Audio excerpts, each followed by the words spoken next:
In recent days, we've all received hundreds of emails from people across the country regarding the Black Lives Matter campaign, a civil rights campaign which has its origins in the slave trade from Africa to North America. Yet not one of these emails references human trafficking, which is the third most lucrative illicit business in the world after arms and drug trafficking. Human trafficking, or modern-day slave trading, is a hidden crime. Its victims cannot or dare not make themselves known to the authorities for fear of retaliation or because they are illegal immigrants. A common feature of many victims of trafficking is that their home countries are poor and there are few opportunities for employment. The groups most vulnerable to this crime are those of low status without powerful protectors, typically women and children, especially orphans or those subjected to domestic violence, in addition to impoverished men and those in debt bondage. Many of the trafficked adults are deceived about the type of work that they will be doing and may be charged extortionate fees by agencies for arranging work. When they arrive, they are tricked or intimidated into surrendering their travel documents and either forced into prostitution or subjected to forced labour. The types of legitimate work that women think that they're being recruited to do include jobs in the restaurant trade, domestic work or childminding. They may also be promised education and training opportunities. Some women know that they may have to work within the sex industry for a while, but they have no idea of the violence and degradation to which they will be subjected to.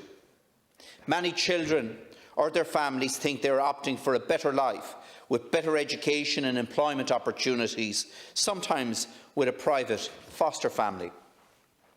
Many of the victims are held in what is an invisible prison. They are in a foreign country with no language skills and are vulnerable as a result.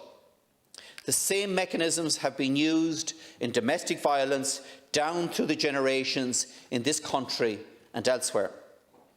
Such victims are often raped in order to test them out initially. In some cases, they're offered to the traffickers' friends to cultivate them into the trade of prostitution. Ceann in 2007, I was appalled to be told that children had disappeared from state care and had been trafficked into the sex industry here and in the UK, and into labour exploitation mainly in the UK. I questioned why we had not heard about this scandal before, and I was told because these children come from Africa and Asia, nobody cares. Nobody even knew how many children had gone missing and didn't really care either. They had no mother or no father living here in Ireland. They were not from here. And as far as official statistics were concerned, they never existed. That was institutional and societal racism. And things were not made easy for me in getting answers and in exposing the fact that during the noughties, the most prosperous decade that we have seen in Ireland, 443 children went missing from state care and were never found. And it was going on unnoticed around us. And at least some of these 443 children who were unaccounted for had been forced into the exploitation industry, prostitution or slave labour. And what was the response of official Ireland? Well, for example, in February of 2010, a spokesperson for the HSE stated, "It has been unsubstantiated that any of the children who go missing from HSE care have been trafficked." Yet the previous July, Gardaí had raided 3 restaurants, including a very popular high-end restaurant, after receiving intelligence that 34 missing children had been in contact with this particular businessman. A subsequent media report on the case in the following June ran the headline, "Missing minors traced to Chinese restaurateur." The article went on to state, Gardaí are to recommend a wealthy Chinese restaurateur to be charged with the trafficking of several Chinese children who disappeared from state care at accommodation hostels for unaccompanied boys and girls in the past few years. And it wasn't just that the HSE, who had legal responsibility for the welfare of these children, was failing them, but they were also questioning my credibility in highlighting this particular scandal. And briefings, unofficially and off the record to the media by Official Ireland, was to move on. There's no story here. But on top of that, the abuse that my staff and I put up with when raising this issue was absolutely horrendous. People did not want to have this situation addressed. The attitude was that these children deserved what they got for coming to Ireland in the first place, including the 5 young Nigerian girls who vanished in June of 2007, the youngest of whom was just 11 years of age. The fact was that migrant girls as young as 15 had been found by Gardaí in brothels across this country. But these figures were only the tip of the iceberg, with suspected child victims of trafficking ranging in age from as young as 3 to 17 years who had been transported to Ireland from foreign countries for forced labour, begging, domestic servitude, sexual exploitation and forced marriage. So at the height of the political focus on historical residential abuse in our industrial schools, that very same dereliction of care on behalf of the state was continuing to allow those who exploited and abused children of different colours and nationalities to go on undetected. That is institutional racism.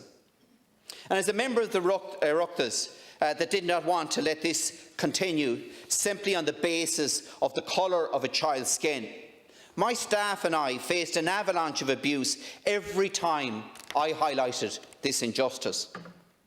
But that abuse paled into insignificance when I successfully turned the legal tables on prostitution for the very first time in this country, making it illegal to knowingly purchase sex from a person who had been trafficked into the country.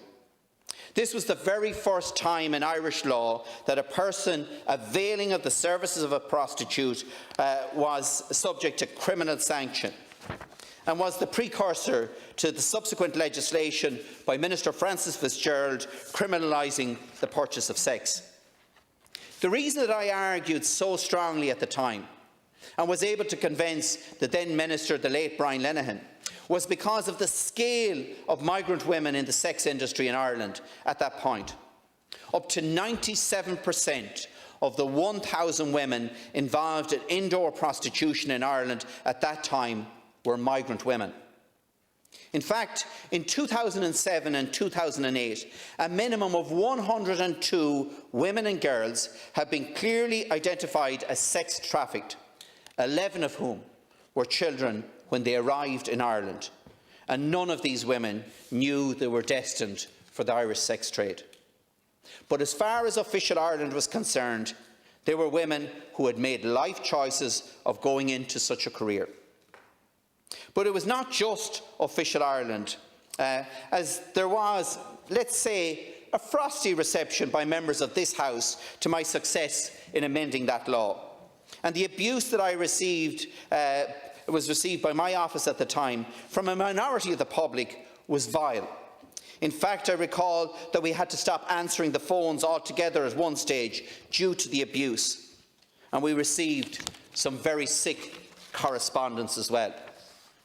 And yet, having had to put up with such abuse, I've been branded a racist, even by members of this House, because I questioned the direct provision system in a particular manner, one that the public could actually relate to. For me, the direct provision system is inhumane, and as I've stated here in the Dáil Éireann on many occasions, is institutional abuse of our generation. But it's just far too easy for the ill-informed to throw the racist tag about when you are trying to have a constructive discussion about issues involving people from other countries and cultures. We have to be able to question what we see as wrong in our society, whether that is children of any race going missing from the state care or the scandal of this direct provision system. Yet attacks from keyboard warriors, abusive phone calls and the attitudes of colleagues can leave people afraid to question what they believe is wrong, and that allows institutional racism to continue unchallenged.